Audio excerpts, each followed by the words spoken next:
ఈ వీడియోలో మనకి హెల్త్ బాగోక హాస్పిటల్‌కి వెళితే అక్కడ డాక్టర్‌ని కలవటం కోసం గంటల తరబడి లైన్‌లో ఎందుకు వేచి ఉండవలసి వస్తుంది? ఇండియాలో అసలు డాక్టర్స్ ఎంతమంది ఉన్నారు? ఒక స్టూడెంట్ డాక్టర్ అవ్వాలంటే ఎంత ఖర్చు అవుద్ది? ఎన్ని గవర్నమెంట్ కాలేజెస్ ఉన్నాయి? ఎన్ని ప్రైవేట్ కాలేజెస్ ఉన్నాయి? ఎన్ని గవర్నమెంట్ హాస్పిటల్స్ ఉన్నాయి? యావరేజ్‌న ప్రతి సంవత్సరం ఎంతమంది వారి ఎంబీబీఎస్‌ని కంప్లీట్ చేసుకొని బయటికి వస్తున్నారు? ఇండియాలో ఎంతమంది ఫేక్ డాక్టర్స్ ఉన్నారు? సరైన వైద్యం దొరక్క ఎంతమంది చనిపోతున్నారు? ఇలాంటి విషయాలు అన్నీ ఈ వీడియోలో తెలుసుకుందాం. ఇక పదండి, లేట్ చేయకుండా వీడియోని స్టార్ట్ చేద్దాం.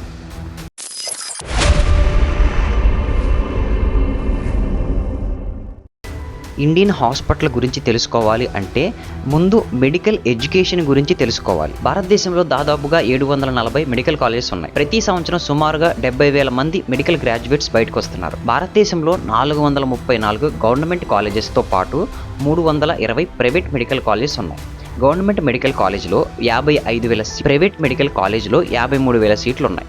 2025 లెక్కల ప్రకారం ఇండియా జనాభా 1.46 బిలియన్ ఉంటే ప్రతి సంవత్సరం 70,000 నుండి 1,00,000 లోపు మెడికల్ స్టూడెంట్ వాళ్ళ గ్రాడ్యుయేట్ని కంప్లీట్ చేసుకొని బయటకు వస్తున్నారు. గవర్నమెంట్ మెడికల్ కాలేజీలో చదివి డాక్టర్ అవ్వాలి అంటే 8 లక్షలు లేదా అంతకంటే ఎక్కువ ఖర్చు అవుతుంది.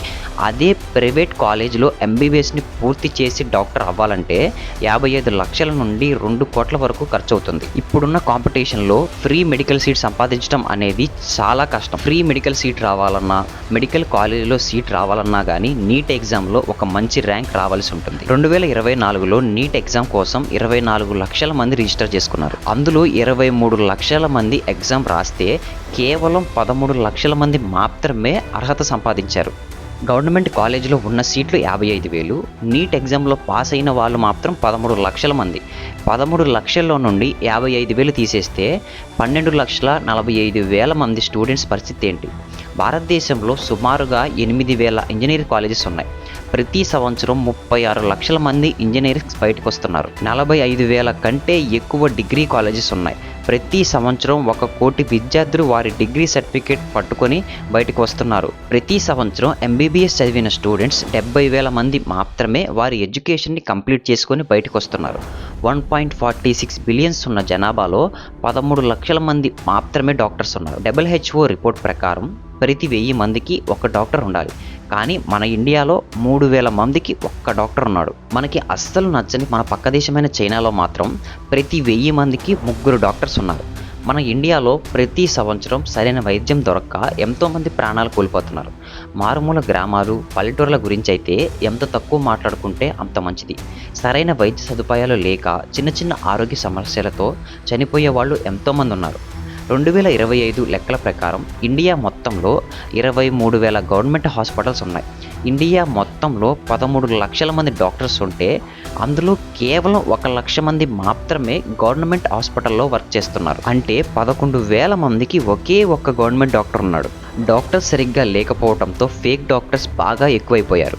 ఒక్క తెలంగాణలోనే 75% ఫేక్ డాక్టర్స్ ఉన్నారు. నాదొక చిన్న రిక్వెస్ట్ ఏంటంటే మన ఛానల్ని 97% సబ్స్క్రైబ్ చేయకుండే చూస్తున్నారు. మీకు సబ్స్క్రైబ్ అనేది చాలా చిన్న విషయం, కానీ అది నాకు చాలా బూస్టప్నిస్తుంది. ప్లీజ్ ఛానల్ని సబ్స్క్రైబ్ చేసుకొని వీడియోని కంటిన్యూ చేయండి. ఇండియాలోనే 4th రిచెస్ట్ సిటీ అయిన హైదరాబాద్లోనే 75% ఫేక్ డాక్టర్స్ ఉన్నారు. వైద్యం అనేది ఒక సేవ కాకుండా బిజినెస్ లాగా మారిపోయింది. దీని అంతటికీ కారణం మనం మాత్రమే. 2024లో జరిగిన లోక్సభ ఎలక్షన్లో 1.5 లక్షల కోట్లు ఎలక్షన్ కోసం ఖర్చు అయింది. ఇప్పుడు ఇది ఎందుకు చెప్తున్నానంటే పోటీ చేసే నాయకుడు ఎలాంటి వాడైనా సరే ఎలక్షన్కి ముందు మన చేతిలో నోటు పడితే ఆ నాయకుడు ఎలాంటి వాడైనా సరే ఓటు మాత్రం ఆ నాయకుడికి మాత్రమే వేస్తాం.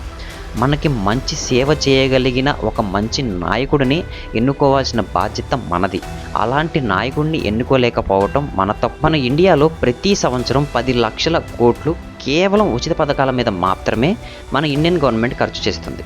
ఈ ఉచిత పథకాలు చాలా వరకు అవసరం ఉన్న పథకాల కంటే అవసరం లేని పథకాలే ఎక్కువగా ఉంటున్నాయి. కేవలం ఉచిత పథకాల కోసం మాత్రమే ఆంధ్రప్రదేశ్ ప్రతి సంవత్సరం 2.5 లక్షల కోట్లు ఖర్చు చేస్తుంటే తెలంగాణ 3 లక్షల కోట్లు ఉచిత పథకాల కోసం ఖర్చు చేస్తుంది. ఇప్పుడు ఉచిత పథకాల గురించి ఎందుకు చెప్తున్నానంటే ప్రతి సంవత్సరం మన ఇండియాలో మొత్తం 10 లక్షల కోట్లు ఉచిత పథకాల కోసం ఖర్చు చేస్తున్నారు. ఈ ఉచిత పథకాలు లేకుండా ఉంటే ఎన్నో కొత్త గవర్నమెంట్ కాలేజెస్ పెట్టచ్చు. ఆల్రెడీ ఉన్న గవర్నమెంట్ హాస్పిటల్స్లో ఎంతగానో డెవలప్ చేయొచ్చు, ఇలా ఎన్నో చేయొచ్చు. కానీ వీటన్నిటికంటే మనకు ముఖ్యమైనది ఉచిత పథకాలు. ఈసారి మీకు కానీ మీ కుటుంబ సభ్యులకు కానీ హెల్త్ బాగోక హాస్పిటల్కి వెళ్ళి అక్కడ డాక్టర్ని కలవటం కోసం లైన్లో వెయిట్ చేస్తూ ఉన్నప్పుడు మీకు కోపం రావాల్సింది డాక్టర్ మీదో, లేకపోతే హాస్పిటల్ సిబ్బంది మీదో, రాజకీయ నాయకుల మీదో కాదు, మీ మీద మీకే కోపం రావాలి. ఎందుకంటే పబ్లిక్ మారంది సొసైటీ అనేది ఎప్పటికీ మారదు. మనం మారకుండా ఎంత మంచి రాజకీయ నాయకుడు అధికారంలోకి వచ్చినా సరే ఇక్కడ ఏదీ మారదు. అలానే మా ఎక్స్ప్లెనేషన్ గనక మీకు నచ్చితే మా ఛానల్ని సబ్స్క్రైబ్ చేసుకొని మాకు సపోర్ట్ చేయండి. మరొక ఇంట్రెస్టింగ్ వీడియోతో మళ్ళీ కలుద్దాం. అంతవరకు సెలవు. జై హింద్.